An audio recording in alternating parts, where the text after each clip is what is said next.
Bonjour, bienvenue sur la chaîne Citoyen Lucide. Nous sommes aujourd'hui vendredi le 18 août 2023. Alors, ce que je vais vous offrir aujourd'hui, en fait, ça va être une espèce de petit résumé de l'actualité de cette semaine. Donc, bien sûr, il y a des nouvelles qui sont sorties aujourd'hui, là. Mais pour les gens qui, je sais pas d'où ce que vous sortiriez, mais que vous n'avez pas été trop connectés sur l'actualité cette semaine, ben, en tout cas, vous allez voir probablement certaines nouvelles là que vous avez, j'imagine, entendu parler ou peut-être pas d'ailleurs, mais en tout cas, on verra. Et évidemment, ben, je vais apporter mes chers commentaires que vous adorez tous. Alors, sans plus attendre, nous démarrons notre revue de l'actualité et maintenant... Toujours les nouvelles les plus récentes aux plus vieilles. Donc, on va avoir ici un article du Journal de Montréal où ce qu'on apprend que la Sûreté du Québec s'est fait voler un de ses véhicules à Montréal. Donc, Montréal, la capitale canadienne du vol de véhicules. Donc là, il y avait, on nous rappelle ici, là, le chef de police de SPVM qui s'était fait voler son vélo. Ben là, c'est la SQ qui s'est fait voler, imaginez-vous, un beau Suburban. De 2022, donc un beau truck flambant neuf, une valeur estimée d'au plus, en tout cas, à peu près 100 000 $ et plus. Donc, c'est un véhicule banalisé. C'était pas un véhicule lettré SQ, là. Fait qu'on s'entend que les voleurs ne pouvaient pas savoir que c'était un char de police, à part la plaquette, mais à part de ça, tu sais, ça aide pas vraiment. Fait que c'est ça. Donc, la SQ, c'est pas, tu sais, comme les entreprises privées qui ont de l'assurance, puis que s'il arrive de quoi leur véhicule, ben, tu calls la compagnie d'assurance, puis c'est la compagnie d'assurance qui paye. Dans le cas de la SQ, c'est la SQ qui s'auto-assure. Fait que là, la perte de 100 000 $ va être assumée par, évidemment, le payeur de taxes et le payeur d'impôts du Pakistan. Et puis là, ben c'est ça. Donc, pourquoi est-ce que la SQ a des Suburban noirs banalisés à Montréal? Donc, qui est-ce qui se promenait avec ça? On n'en a aucune idée. Alors, c'est ça. Puis là, ben c'est ça. Voyez-vous, là, ça, c'est pour la SQ. C'est un crime, tu sais, qui est vraiment prioritaire à régler. Donc là, c'est les enquêteurs de la division des crimes majeurs qui va s'occuper du vol du véhicule qui doit être déjà probablement en train de se promener au Moyen-Orient ou des places de même, là, hein, parce que les voleurs, ils sont bien habitués, fait que c'est ça. Donc là, on va aller avoir quoi, là, je sais pas, là, peut-être 6, 7, 8 policiers qui vont être finalement monopolisés pour, en tout cas, essayer de régler ce vol-là qui, bon, alors c'est ça. Donc, ben écoutez, c'est ça. Quand on vit dans une ville, on parle de Montréal ici, qui est spécialisée dans les crimes, hein, donc les vols de véhicules de luxe, donc la SQ qui a des véhicules de luxe, ben c'est ça que ça donne. Fait que, bref, mais c'est ça. Fait que 100 000 $ qu'on va être obligé de payer pour la... Tu sais, dans le fond, l'irresponsabilité de la SQ qui laisse traîner ses véhicules de luxe dans la capitale du vol des véhicules du Canada. Bon, alors ici maintenant, dans le Daily Mail, donc Facebook, les spécialistes de la désinformation et aussi de censurer la vérité. Donc, on apprend ici que, imaginez-vous, vous savez, tu sais, ce qu'on appelle, là, en fait, bon, tu sais, les champs d'éoliennes en pleine mer. Hein, parce que là, tu sais, d'installer ça sur la terre ferme, ben, ça dérange les gens, ça détruit la biodiversité, il faut couper des millions d'arbres. Fait que là, ben, vous avez les mondialistes qui ont la bonne idée de penser que d'aller installer des centaines puis des milliers d'éoliennes en pleine mer, ben, ça pourrait aider à régler des problèmes. Mais là, l'affaire, c'est que vous avez un chercheur ici qui s'est intéressé un petit peu sur le cas de plus de 300 baleines qui se sont échoués sur la côte là, du Maine jusqu'à se rendre en Floride depuis 2017. Puis ça, ben, ça correspond entre autres à des endroits où ils ont installé beaucoup d'éoliennes. Fait que, donc, c'est ça. Fait que là, il y a un chercheur qui fait la relation entre la mortalité, donc l'augmentation de mortalité des baleines sur la côte est américaine et du fait qu'il y a maintenant de plus en plus d'éoliennes sur la côte est américaine aussi. Donc là, j'ai pas lu exactement les travaux de ce chercheur-là en question, mais moi, en tout cas, bref, de ma culture générale qui vaut ce qu'elle vaut, OK? Ce que j'ai l'impression qui se passe, c'est que les éoliennes, premièrement, ça émet des champs électromagnétiques, ça émet aussi des vibrations, et ça doit émettre aussi là, des espèces de basses fréquences. Et comme les baleines sont pas mal toutes guidées par ce genre d'affaires-là, doivent être possiblement attirées par les fermes d'éoliennes qui, en bout de ligne, font que les baleines se retrouvent soit en eau trop basse ou là, tu sais, probablement à cause là, de la marée basse ou des affaires de même. Fait que là, ils s'échouent sur la côte. Fait que là, vous avez le chercheur qui doit probablement travailler sur le genre d'affaires que je vous dis là. Mais là, Facebook, ça fait pas leur bonheur, ça là. De dire que les éoliennes, non seulement c'est pas bon pour les insectes, c'est pas bon pour les chauves-souris, c'est pas bon pour les oiseaux migrateurs, c'est pas bon pour la biodiversité. Ben là, c'est rendu que c'est pas bon pour les mammifères marins comme les baleines. Fait que là, éventuellement, si on venait qu'à installer, nous, des éoliennes, par exemple, dans le Saint-Laurent, dans l'habitat du beluga, qui est supposément une patente protégée, puis que, voyez-vous, là, regardez, les basses fréquences qui sont émises par les bateaux dans le Saint-Laurent, ben ça, c'est pas bon pour les belugas. Mais les basses fréquences qui sont émises par les éoliennes, c'est drôle, il n'y a personne de l'extrême gauche qui s'était jamais préoccupé du fait que ça se pouvait que les éoliennes, que ça soit finalement... tu sais, une hélice de bateau, une hélice d'éolienne, c'est une hélice pareille, puis ça fait... Mais Facebook censure la vérité encore. Fait que nous, notre but, c'est de vous parler des vraies affaires, entre autres, là, jusqu'à éventuellement qu'on soit, nous aussi, censurés. Donc, vous avez ici un autre article du Daily Mail qui nous parle que, fait que les gens qui abusent de l'alcool ou de l'utilisation du POTS, avaient maintenant atteint de nouveaux sommets selon une étude. Alors, il semblerait que 30% disent que, ils abusent de l'alcool, donc c'est-à-dire prendre plus que 5 consommations d'alcool d'affilée, en fait. Après ça, la consommation des hallucinogènes, fait que ça aussi, ça l'a augmenté beaucoup. Vous avez ici, plus tard dans l'article, on apprend que, donc, ça se trouve à concerner beaucoup là, la consommation, entre autres, des gens entre 35 et 50 ans, qui avaient atteint des niveaux historiques. Ça, c'est sans parler des jeunes aussi. Après ça, les hallucinogènes, le LSD, la MDMA, les champignons magiques, ça l'avait doublé en 10 ans. Puis tout ça, c'était probablement dû en fait là, qu'il y a des niveaux de dépression majeure. Fait que c'est un facteur qui conduisent les adultes, en fait, là, au fond de la bouteille, à prendre de l'alcool, puis à prendre de la drogue, ainsi de suite. Donc, l'Occident, la fameuse, au même titre que vous avez l'Empire romain qui s'est écroulé à cause de la décadence, la consommation d'alcool, les orgies, ainsi de suite. Vous avez l'Empire occidental qui, c'est la même affaire. Consommation de drogue, la communauté flyée qui joue d'un feu fou, puis là, à cause de ça, à cette heure, là, on est rendu avec des espèces de pandémies de maladies sexuellement transmissibles et entre autres leur consommation de chemsex, c'est-à-dire de mélanger sexe et drogue pour se péter à la face. Fait que c'est ça. Donc, puis là, la dépression, les maladies mentales. Puis vous avez les mondialistes après ça qui s'en vont dire à des pays comme en Afrique comment est-ce qu'il faudrait qu'ils vivent. Parce que ça va tellement bien les affaires en Occident.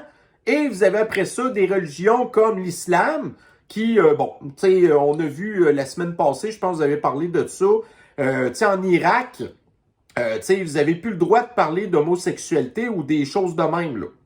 Parce que, ça a l'air que éventuellement, ça mène à la décadence de votre société. Mais nous, au contraire, je veux dire, il faut encourager la décadence de la société. Après ça, vous avez Big Pharma qui vous vendra des pilules antidépression. Donc, si en 2018, vous aviez un article de Radio-Canada qui était paru disant que Valérie Plante était toute emballée, elle, par le projet de tramway de Québec. Donc, elle disait comment est-ce que le tramway, que c'est formidable, c'est extraordinaire, c'est un bon moyen de transport en commun. La population de Québec avait absolument besoin d'un tramway. Donc là, on est en 2018. Mais là, on est en 2023 et je vais vous montrer un autre article tantôt. Donc, il y a de ça quelques jours, on a appris que l'Agence de transport en commun de l'Est de Montréal avait dans ses plans de fabriquer un tramway pour les Montréalais de l'Est. Mais là, Valérie Plante, tout d'un coup, elle accueille froidement l'idée d'un tramway à l'Est de Montréal parce que, supposément, que vous avez ici une petite, je pense que je l'avais ici. Ah, ok, ouais, c'est ça, je l'ai ici. Bon. Alors, j'aime les tramways. Mon équipe aime les tramways, mais il ne faut pas oublier que c'est un mode de transport plus lent. Bon. Fait que là, Québec s'est retrouvé avec un mode de transport plus lent qu'en 2018, tu sais, Valérie Plante disait extraordinaire le tramway, mais le tramway, qui est un mode de transport plus lent, ben c'est bon pour Québec, mais c'est pas bon pour Montréal. Donc Montréal qui est rendu maintenant une espèce de Macédoine de transport en commun. Donc vous avez le REM, vous avez le métro, vous avez les autobus, vous avez les Bixi, vous avez les Uber, vous avez toutes sortes d'espèces de mélanges de transport en commun qu'il n'y a rien qui fit ensemble. Tu sais, le REM ne peut pas embarquer sur les rails du métro ou vice-versa. Puis si vous avez le REM, ben là, il n'y a plus d'autobus qui circulent parce que s'il y a des autobus qui circulent sur le même trajet que le REM, ça l'enlève des clients au REM, puis après ça, ça l'aide, en tout cas, ça fourre les chiffres d'achalandage du REM. Fait que là, ben là, vous avez l'Est de Montréal qui voudrait un transport en commun. Mais là, ils disent un tramway. Mais là, un tramway, ça prend des chauffeurs. Mais le REM, il n'y a pas de chauffeur. Fait que là, ils disent que le REM, c'est plus rapide que le tramway. Mais le REM, lui, il tombe tout le temps en panne parce que le système informatique, c'est de la merde. Mais un tramway, ben là, écoutez, c'est des chauffeurs de tramway qui, en bout de ligne, ils gagnent les mêmes salaires que les chauffeurs d'autobus qui, tu sais, je vous avais dit à Québec, genre la moyenne, tu sais, l'entrée, le salaire d'entrée d'un chauffeur d'autobus à Québec, c'était genre 65 000. Fait qu'à Montréal, ça veut dire qu'au bout d'un certain nombre d'années, ben, un chauffeur d'autobus ou un chauffeur de tramway, ça va gagner 100 000 $ par année, ça, là. Tout ça pour, si je me trompe pas, l'achalandage, tu sais, de Montréal-Est qui s'en irait vers Montréal-Centre, c'est genre à peu près une vingtaine de milles de transport par jour, ce qui est absolument rien. Donc là, le REM a coûté des milliards de dollars. Vous avez, après ça, ils voulaient l'extensionner pour, je ne sais plus, tu sais, quelques kilomètres. Puis ça leur a coûté 36 milliards de dollars pour quelques kilomètres. Fait que là, vous avez Montréal-Est qu'il faudrait connecter avec le centre de Montréal. Fait que ça va être encore des milliards de dollars, là.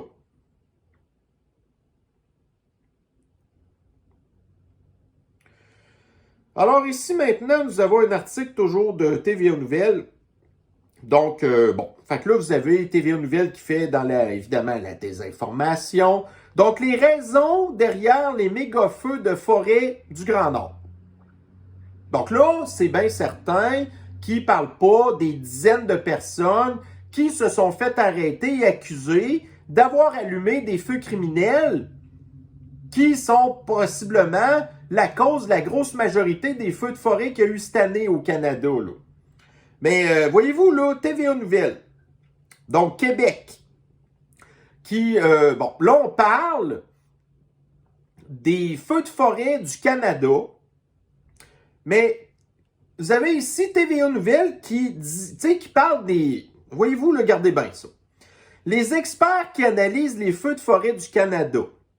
Donc, bien que les feux de forêt ne soient pas inhabituels au Canada entre les mois de mai et d'octobre, la situation actuelle est inédite pour plusieurs raisons, rapporte BFM TV. Donc, BFM TV, qui est le TVA de la France. Donc, TVA rapporte l'information d'un média français qui parle de des affaires qui se passent au Canada. Après ça, ici, vous avez le professeur en ressources environnementales et forestières Robert Scheller à l'Université publique de Caroline du Nord. Bon, fait que là, vous avez un Américain qui probablement est peut-être jamais venu au Canada, qui parle des raisons pour lesquelles il y a des feux de forêt au Canada. Le gars, c'est un Américain. Puis vous avez TVA qui rapporte ce que le gars des États-Unis parle du Canada, qui ne connaît rien du Canada. Après ça, vous avez un autre site, là. Un Edouard Struzik, donc professeur à l'Institut pour la politique environnementale et énergétique à l'Université de la Reine du Canada. La Reine au Canada. Aucune idée c'est quoi ça là.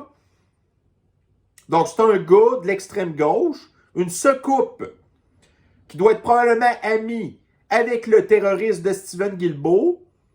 Puis ça devient une source de TVA pour parler des feux de forêt que nulle part dans l'article là, qu'on nous parle que la majorité ont été allumés par des criminels. Ça fait pas super sérieux, là. Pas vraiment. Bon, ici, c'était quoi? C'était-tu déjà la semaine passée ou l'autre semaine avant, là? Il y a eu le défilé, hein, de la fierté.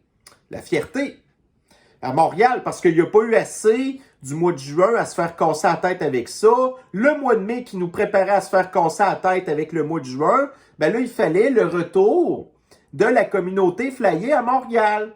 Fait que pour célébrer ça, de ce que je comprends en fait, là, vous avez ici quelqu'un qui a fait un imprime écran de ce qu'il voyait passer à la TV à Météo Média. Alors, sans plus attendre, ben, je vais vous faire écouter la vidéo.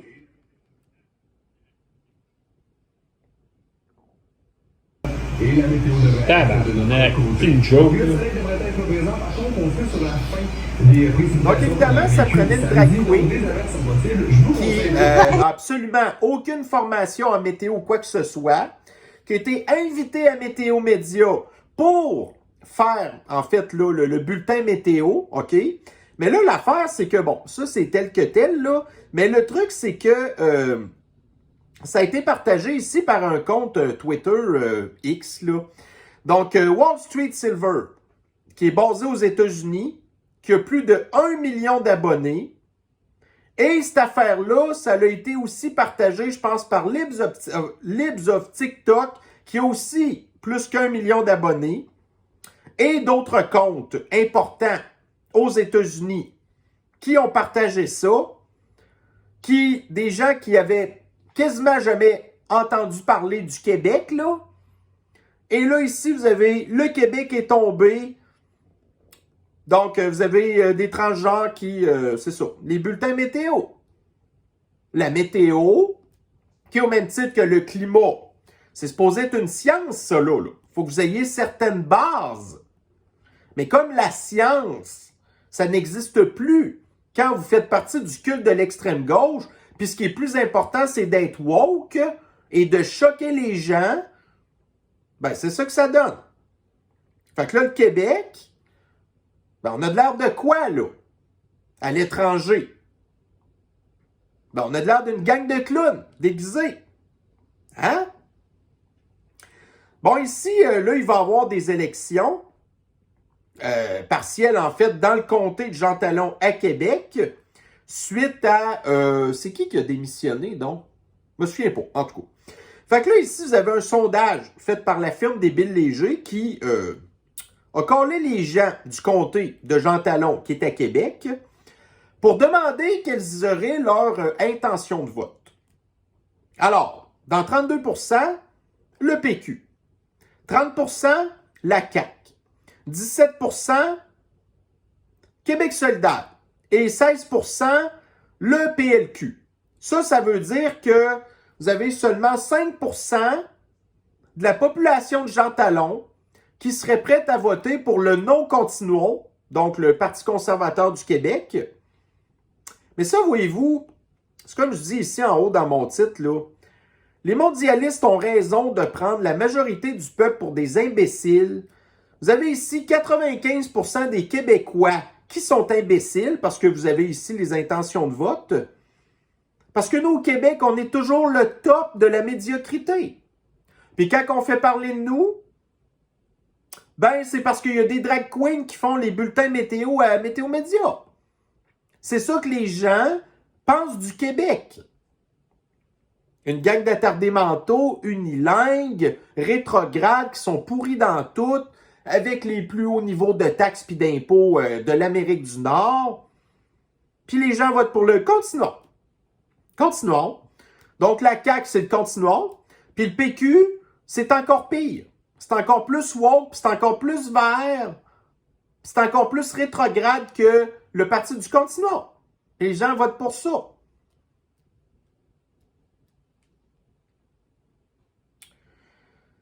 Bon, ici, on va parler de science, là. Donc, dans disclose.tv, donc, nous apprenons que des chercheurs se sont intéressés à la planète Neptune, qui, soit dit en passant, est la planète la plus éloignée dans notre système solaire, qui je me souviens pas combien d'années que ça lui prend pour faire le tour du Soleil, là, mais en tout cas.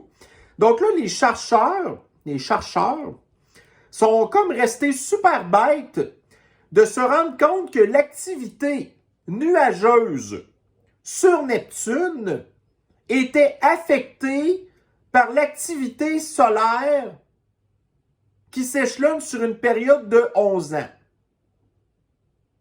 Donc ça, ce que ça veut dire, c'est que Neptune est influencé par l'activité solaire. C'est la planète la plus éloignée du système solaire, mais la planète Terre, qui est à côté de Neptune, collée sur le Soleil, elle n'est pas affectée par les activités solaires. Le changement climatique n'est pas attribuable aux activités solaires. Mais Neptune, elle l'est. Là, les chercheurs viennent de se rendre compte de ça pour Neptune. Ça serait intéressant que les chercheurs s'intéressent aussi que l'activité solaire sur la planète Terre, c'était possiblement une cause majeure des réchauffements climatiques. Ça, c'est pas TVA qui va en parler, sûrement, hein? Mais non, ça serait gênant. Bon, fait que vous l'avez ici, l'article de la presse. Donc, Est de Montréal, un projet de tramway à l'étude. Donc, ça, c'était tout en cachette. Fait que l'agence de transport là, métropolitain qui travaille sur ce projet-là, de crisser un tramway à l'est de Montréal.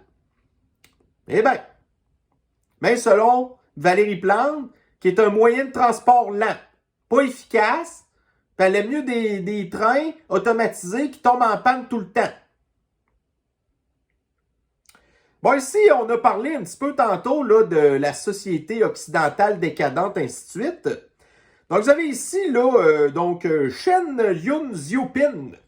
Donc, on a beau avoir certains problèmes avec les espions chinois, mais bon, tu sais, on voit que la société chinoise, par rapport à la nôtre, qui continue à avancer, en fait, des espèces de valeurs traditionnelles, de bien-être, de méditation, d'exercice, puis ainsi de suite. C'est sûr que le communisme, c'est de la merde. Mais quand on regarde au niveau de la société, donc là, ici, vous avez de jeunes Chinoises qui font de l'entraînement, qui sont toutes, tu sais, je veux dire, très minces, très, très flexibles, qui doivent être très, très synchronisées aussi, bon, en tout cas, bref. Mais c'est ça. Donc ça, c'est en Asie. Mais nous, ici, en Occident, nos modèles, c'est pas des Chinoises comme ici qui font de l'exercice puis qui sont en santé. Non, non. Nous, nos modèles en Occident, c'est ça ici, là.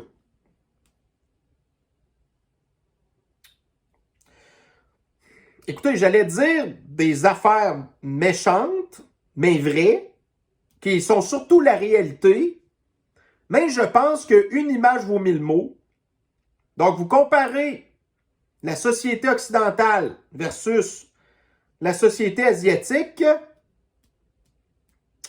puis en tout cas, tout ce qui est l'extrême gauche, et ainsi de suite.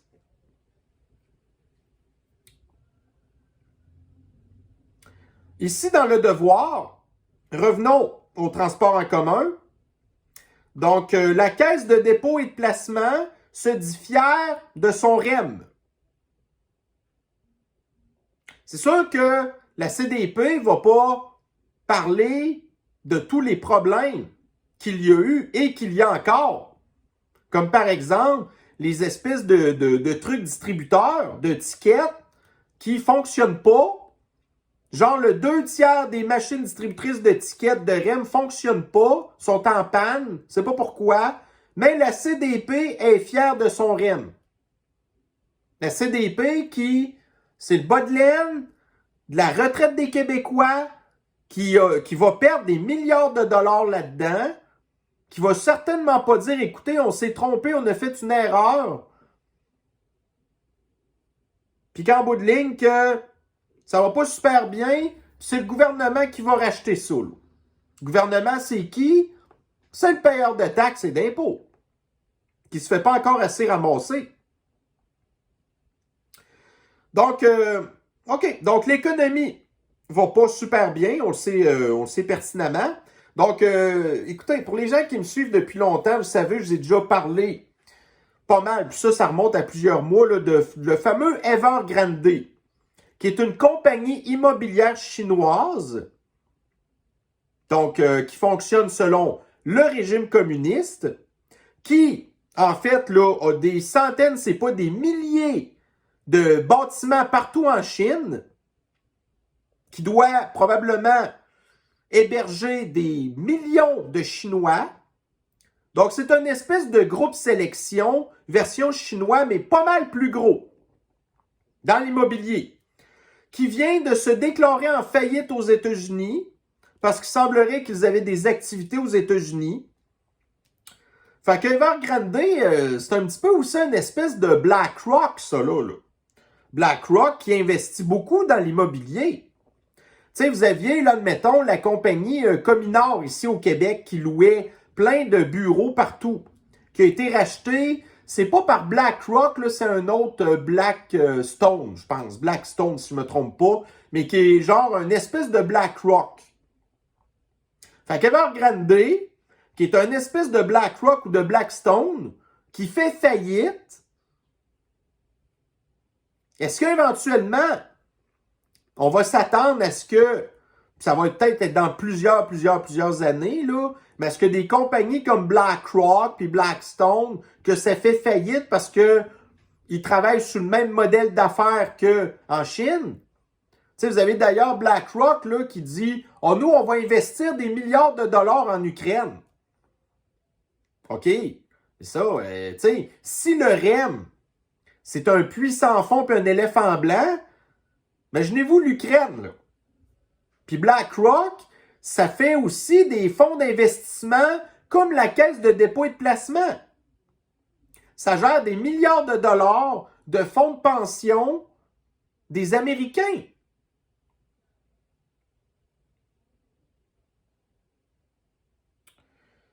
Bon, ici dans TVA Nouvelles, 3,5 millions de millionnaires en moins dans le monde en 2022.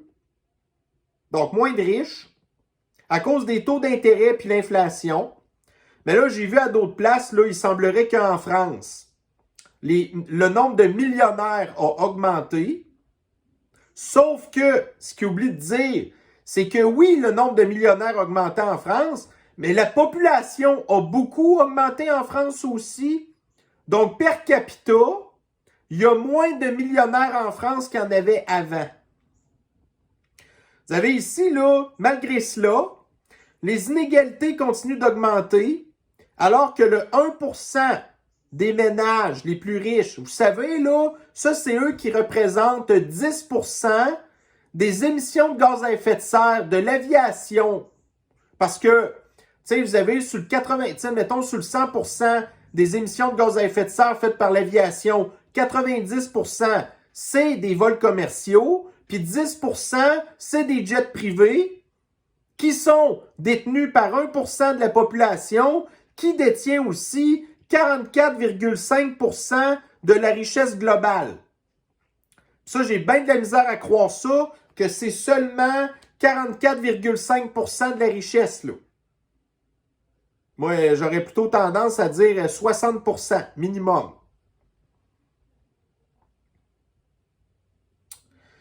Alors ici, dans la presse, fait qu'on a appris encore cette semaine que le Pakistan va investir 100 quelques millions de dollars dans une nouvelle crise d'usine de batterie pour les fucking chars à batterie, pour l'équivalent d'à peu près 300 emplois. Donc encore une subvention de quasiment 2 millions de dollars par emploi. Des gens qui n'ont pas besoin d'une grande formation. Puis ça va être du travail en chaîne, là. Du travail à la chaîne. Fait que ici, Québec craint un croc en jambe des Américains.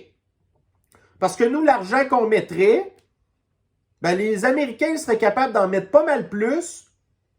Puis en bout de ligne, ben, on perdrait ça, là, ces espèces d'usines-là là, de travail fait à la chaîne pour des chars électriques qui actuellement, en moyenne, valent 65 000 $ que personne n'a les moyens d'acheter, qui ont mis les gros fabricants automobiles dans le trou, qui réussissent à être rentables seulement à cause des autres véhicules qu'ils vendent.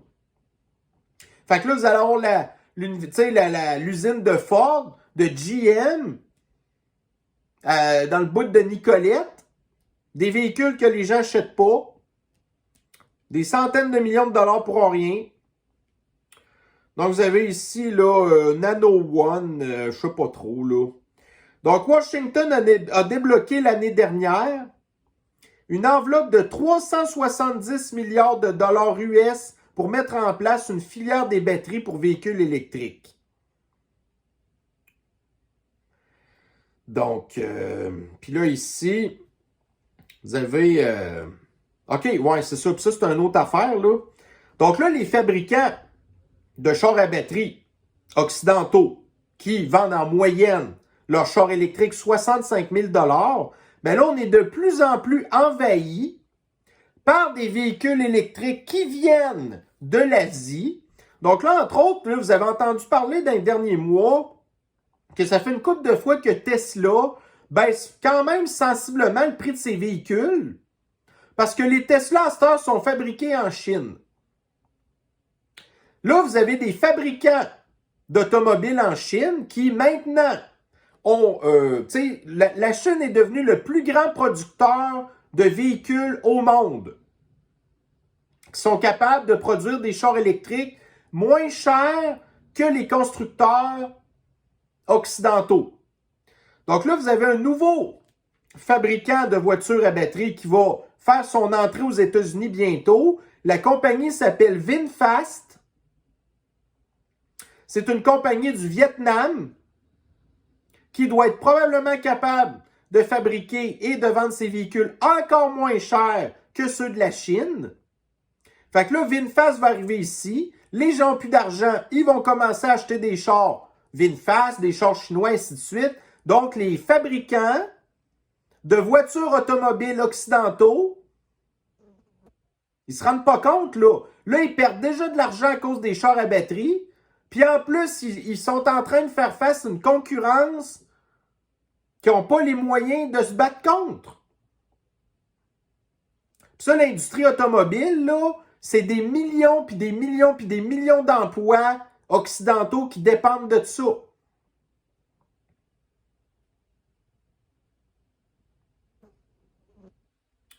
Ici, dans le monde, donc une crise de l'eau sans précédent affecte déjà près de 4 milliards de personnes. Donc, environ la moitié de la population mondiale subit un stress hydrique élevé, au moins pendant 1 mois par an, et les pénuries en eau devraient s'aggraver. Bon. Fait que là, ici, plus loin, dans le même article en question, vous avez une partie du lac Titicaca asséchée à Huirina, en Bolivie. La Bolivie, retenez ça, là. La Bolivie, c'est un des plus grands producteurs de lithium au monde. Donc, le triangle de lithium de l'Amérique latine. Donc, la Bolivie, le Chili, puis la Colombie, je pense. Donc, voyez-vous, l'extraction du lithium requiert de vastes quantités d'eau. Puis ça, entre autres, là, ça se trouvait à affecter énormément la population d'Argentine, de Bolivie et du Chili. Donc, au lieu de blâmer l'assèchement des eaux en Bolivie à l'extraction du lithium, on va plutôt blâmer quoi? Évidemment, les changements climatiques. Hein? Puis pas non plus l'activité solaire.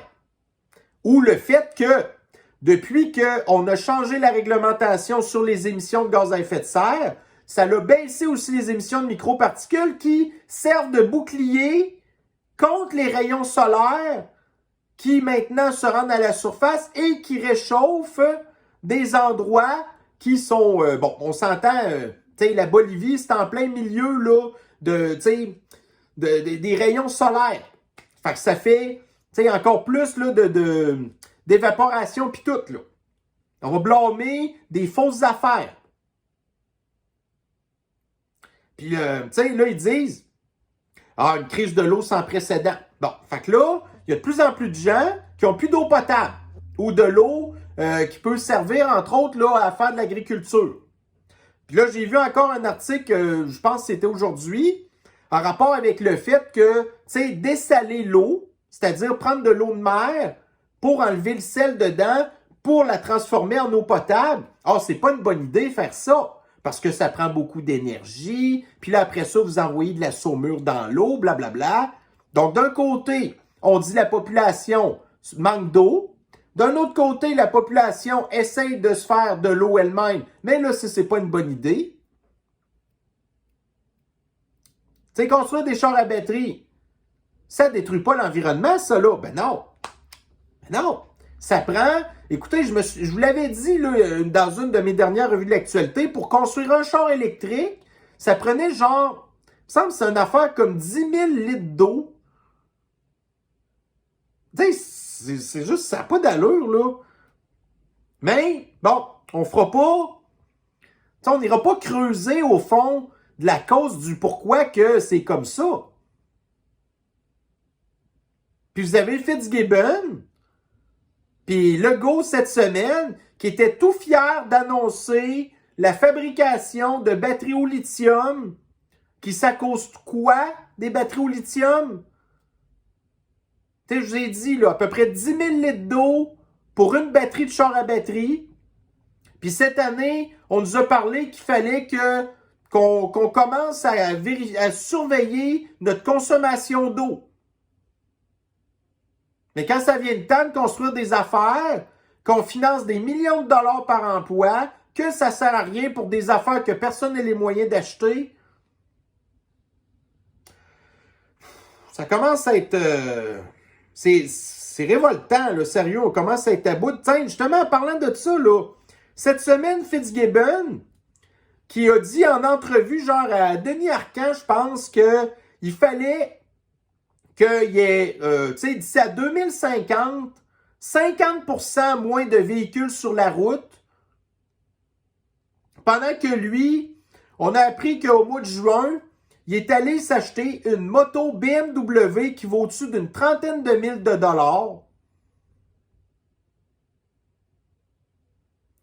Puis tu sais, moi, écoutez, je connais un peu ça, les motos, là. Puis une K16 sans bagarre, là, c'est pas pratique. C'est pas une moto super pratique. Mais, puis là, il dit, ça a l'air qu'on apprend aussi que Fitzgibbon n'a pas de voiture. Parce que lui, évidemment, il a sa... On le sait, là, écoutez, c'est un super ministre. Fait que le gars, il se promène avec une super limousine. Il n'a pas besoin de char. Mais il a besoin d'une moto. Puis là, ben, étant donné que c'est un ministre, s'il va faire de la moto, puis que lui, il a le droit à une surveillance policière 24 heures sur 24, 7 jours sur 7, ça veut dire que quand que Fitzgibbon va aller se promener avec sa moto inutile, ça va prendre possiblement des agents de la SQ qui vont le suivre aussi en moto. Puis moi, en tout cas, je me croise les doigts de penser que Fitzgibbon a peut-être, probablement, jamais eu de moto dans sa vie, mais parce que c'est un boomer, il avait le droit d'avoir la classe de permis de conduire moto sur son permis, que là, il est dans son espèce de crise de boomer, que ça, moi, j'ai travaillé dans un domaine où j'ai vu ça régulièrement, là, des boomers qui s'achetaient des motos de ce genre-là, là, beaucoup trop grosses pour eux, qui n'avaient aucune expérience. Puis au bout d'une couple de jours, ça me rappelait pour dire que ça l'avait craché le bicycle. J'espère que Fitzgibbon va faire partie de ces statistiques-là. Des boomers incompétents qui s'achètent des motos sans expérience et qui va après ça avoir un bel accident de moto, mais de ne pas se manquer, là. Question qui décalisse du paysage. Même si ça ne change rien des affaires, on s'en sac, là. Un de moins, c'est un de moins. Bon, ici, dans Figaro Économie, Ville fantôme, ce projet raté à 100 milliards du promoteur chinois en difficulté Country Garden. Donc ça, c'est un projet de Smart Cities, imaginez-vous, qui voulait installer dans le sud de la Malaisie, près de Singapour, qui, soit dit en passant, est un pays de Smart Cities, là, Singapour. Mais là, le truc, c'est que ça a floppé. Donc, les millions d'unités de logements qu'ils avaient construites sont pas occupées parce qu'ils sont vendus bien trop cher. Fait que la population achète pas ça. Puis ça, c'est la même affaire ici, là. Partout où vous avez des espèces de quartiers de ville 15 minutes, comme par exemple Griffintown à Montréal, combien qu'ils vendent un condo à Griffintown? Ça doit être des condos de 400-500 000 minimum. Fait que là, les projets de ville 15 minutes, c'est la même affaire. Tu sais, j'avais déjà parlé de l'espèce de giga-projet, là, l'espèce de grosse cité que, tu sais, le prince d'Arabie Saoudite veut construire en plein désert. Un espèce de gros bâtiment qui va mesurer 125 km en plein désert. Pensez-vous que les logements qui vont être construits là-dedans, que ça va être accessible, cela, à n'importe qui? Parce que c'est ça, les Smart Cities. C'est conçu pour des gens riches qui, moi, je suis pour le transport en commun, mais qui le prennent pas, puis qui passent leur temps à voyager partout dans le monde.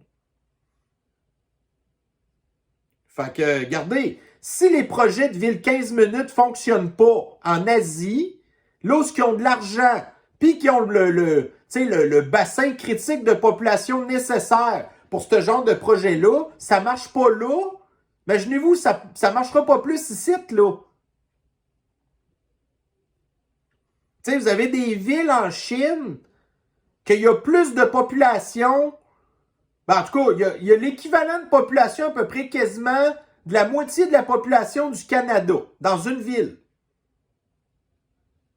Fait que c'est pas Montréal ici, l'insignifiante Montréal, que les villes 15 minutes, ça va marcher. Puis là, en plus, avec les contextes de pénurie de main-d'œuvre, tu sais, là, on voit là, le marché immobilier, les constructions se sont effondrées, les taux d'intérêt, c'est rendu que ça coûte à peu près 400 000 $ par logement construire. Puis là, après ça, comment est-ce que vous voulez louer ça à des prix raisonnables? Il n'y a personne qui ait moyen d'acheter ça, là. Puis ça, ça va être partout comme ça dans les villes 15 minutes. Parce que les promoteurs immobiliers ne sont pas intéressés à fabriquer des unités d'habitation de pauvres qui vendent pas cher. Mais là, à cette heure, ils sont même rendus qu'eux-mêmes, ça leur coûte trop cher fabriquer leurs unités de fabrication, d'habitation. Fait qu'ils peuvent pas vendre ça n'importe comment, là. En tout cas. Fait que bon, on verra bien encore une fois. Bon, ici, dans Radio-Canada, ça, là, écoutez ça, là. Une centaine de demandeurs d'asile auront droit à une éducation gratuite dans les cégeps. Cette nouvelle directive du ministère de l'Enseignement supérieur au Québec vient d'être publiée, blablabla. Ces jeunes en attente d'un statut régularisé ne seront plus considérés comme des étudiants étrangers et ne devront plus payer des frais de scolarité allant de 7 000 à 10 000 $ par session. Donc, qui va payer ça? Les payeurs de taxes et d'impôts. Donc, il arrive ici, ces gens-là, ils n'ont pas respecté la loi, c'est des gens qui sont illégaux. On leur donne un chèque de BS, on leur donne accès au système de l'antisanté, on leur donne accès au système de l'éducation, ils sont prioritaires pour les logements. Là, à ce temps, vous avez même le gouvernement qui a fait des espèces de plans de financement pour les personnes de couleur. Puis là, en plus, on va payer leurs études.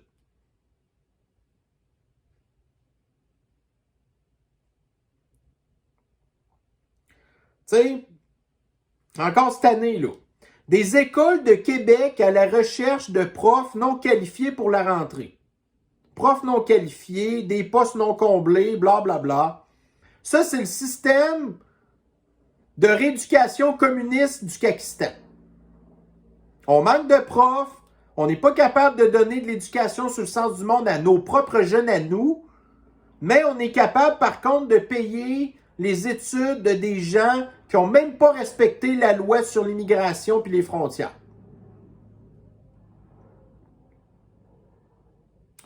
Bon, ici dans la presse, Martine Biron se concentre sur l'accès à l'avortement. Donc, l'avortement au Québec, ça n'a jamais été un problème, là. Il y en a que des femmes au Québec, l'avortement, pour elles, c'est un moyen de contraception. Fait que là, Martine Biron, qui est une ministre qui doit gagner au-dessus de 200 000 $ par année, va s'occuper de quelque chose qui intéresse personne au Québec. Martine Biron qui, relations internationales, 10 voyages en 6 mois qui auront coûté plus de 300 000 $. Elle a passé l'équivalent d'1 mois et demi à l'étranger. Donc, 1 mois et demi à l'étranger, 300 000 $. Ça vient nous parler de gaz à effet de serre, que ça va prendre 50% moins de voitures au Québec d'ici 2050. Coupez votre chauffage, faites attention à votre consommation d'eau. Martine Biron, c'est quoi sa formation à elle? Elle a peut-être un bac en communication de l'UQAM. Fait qu'elle gagne 200 000 $ par année, voiture de fonction, allocation de salaire, compte de dépenses, puis en plus, elle se permet de dépenser en plus 300 000 $ pour aller voyager. Dans des endroits qui n'ont aucune idée de c'est quoi le Québec. Puis que quand il la voit, elle, arriver parler en français, dans la tête des gens qui habituellement pensent qu'un Français, ça parle comme en France, puis là, ils voient cette espèce de consanguine-là arriver avec sa pas de culture, son accent dégueulasse. Puis là, ils se disent, mais qu'est-ce qu'elle fait ici, elle? Puis nous, on paye pour ça. Ça, c'est un autre, là, une autre fierté du continent. Puis des gens qui ont voté pour elle. Puis qui la trouvent donc bien bonne.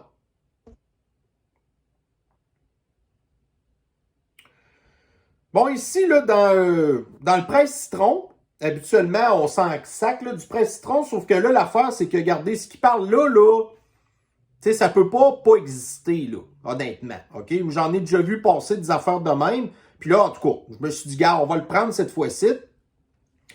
Donc, cette super éolienne vient de battre un record de production d'énergie. Donc, ce qu'on apprend dans l'article, c'est que l'éolienne en question a une capacité de 15 mégawatts. OK?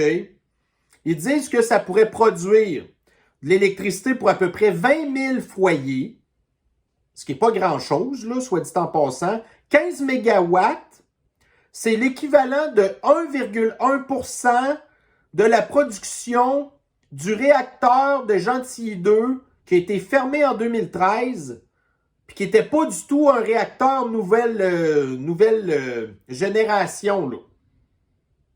L'éolienne, une hélice, une pale de l'éolienne, ça mesure 115 mètres. C'est plus grand qu'un terrain de soccer. Tu sais, les terrains de soccer en Europe, là. Le mât mesure 280 mètres. Donc, vous avez le mât 280 mètres. Après ça, vous avez le truc qui vire. Puis là, vous ajoutez les pales. 115 mètres. Ça nous donne au-dessus de 400 mètres de hauteur, ça, là. Une éolienne mesure 1300 pieds. On ne sait pas combien qu'elle coûte. On ne sait pas combien de matériaux ça prend. On ne sait pas combien de tonnes de béton qu'il faut couler dans le sol, puis probablement contaminer le sol pour faire tenir ça debout, là. Ouais, puis la durée de vie de tout ça, ben, c'est la même qu'une éolienne normale, entre 20 et 25 ans, jusqu'à temps qu'on se rende compte qu'elles ont, comme toutes les éoliennes de Siemens, été mal conçues, que des micro-fissures dans les pales, que le mât est mal conçu, puis qu'en bout de ligne, ils vont durer peut-être une dizaine d'années au maximum. Puis en plus, on se rend compte à cette heure que ça tue des baleines. En plus des oiseaux et toutes les autres.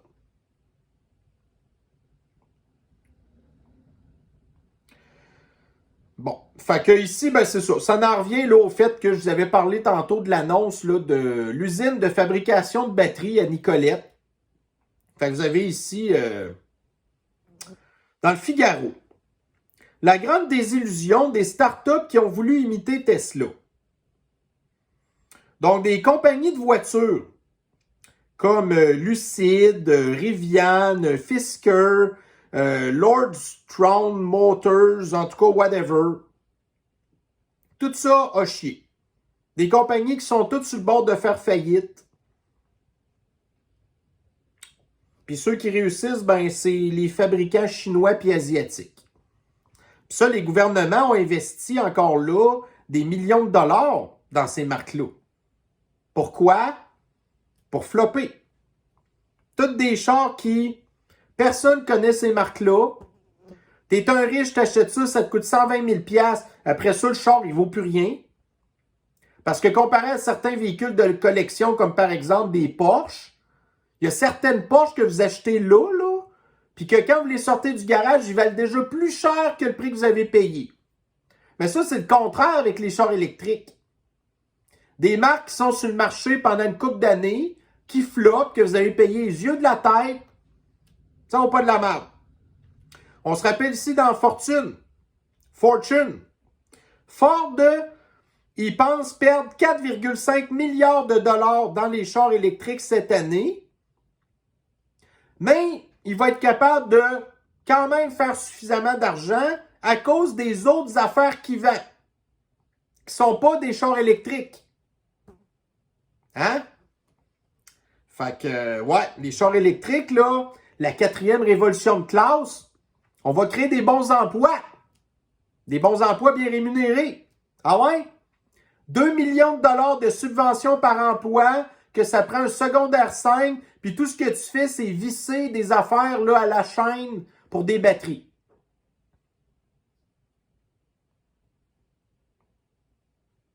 Ouais, ça, dans le monde, Écoutez bien ça, là. La récente baisse de la pollution des navires contribuerait au réchauffement des océans. Ça, c'est selon la revue Science, là. Hein? Science, c'est très, très mondialiste, c'est très, très l'extrême gauche. Qu'est-ce qu'on apprend là maintenant là-dessus? La dépollution du carburant des navires de commerce et des bateaux de croisière a-t-elle nourri les températures caniculaires relevées dans l'océan?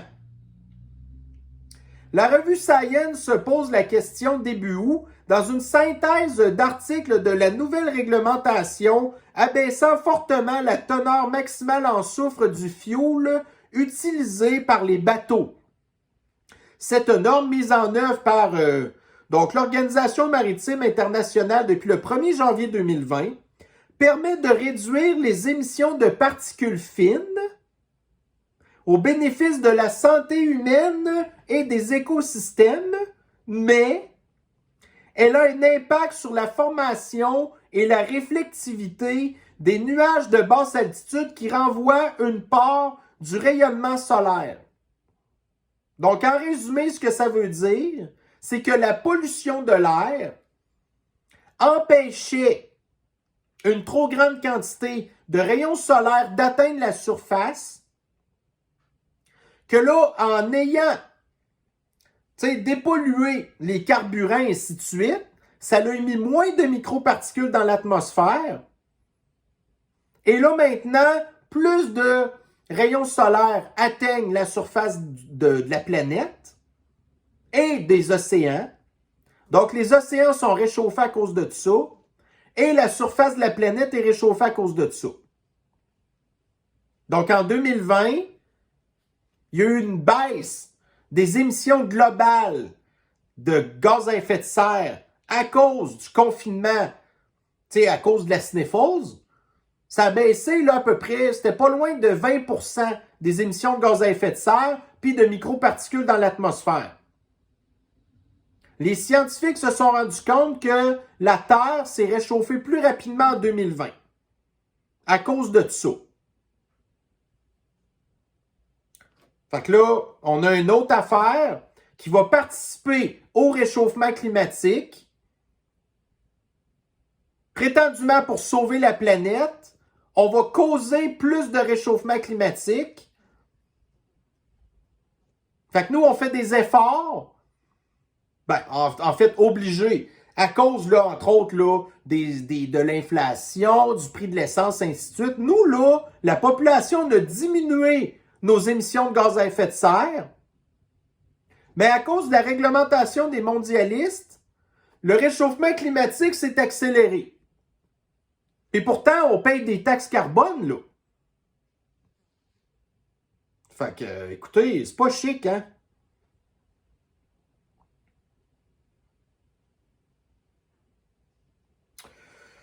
Bon, ici, dernier article. Donc, dans le Journal de Montréal, la Caisse recommence à penser à exporter le REM. Le REM, c'est pas un succès pantoute. C'est vraiment un flop monumental. Puis la Caisse de dépôt et de placement pense qu'ils vont aller vendre le projet de REM ailleurs dans le monde, alors qu'ailleurs dans le monde, ils ne se promènent plus avec des petits trains sur des rails, là. Ils sont rendus avec des maglev, des TGV, puis ils sont en train de parler là, de taxi drone, genre. Pendant que nous, on se promène encore avec des trains qui tombent en panne tout le temps. Fait qu'il faut-tu quand même être imbus d'eux-mêmes tellement pour, nier le fait que leur Christi de Rem à la marde, c'est de la marde. Puis là, vous avez, le Kakistan, nous, on est tellement des experts dans ce domaine-là. Incroyable. En tout cas, je suis pas sûr que ça va trop se bousculer à la porte pour réclamer les plans du REM. Alors, ceci va mettre fin à notre revue de l'actualité d'aujourd'hui.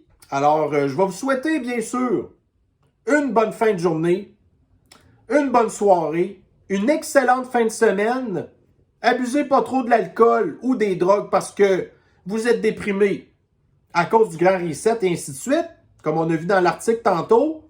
Prenez ça cool et on se revoit très bientôt dans une prochaine revue de l'actualité. Bye bye.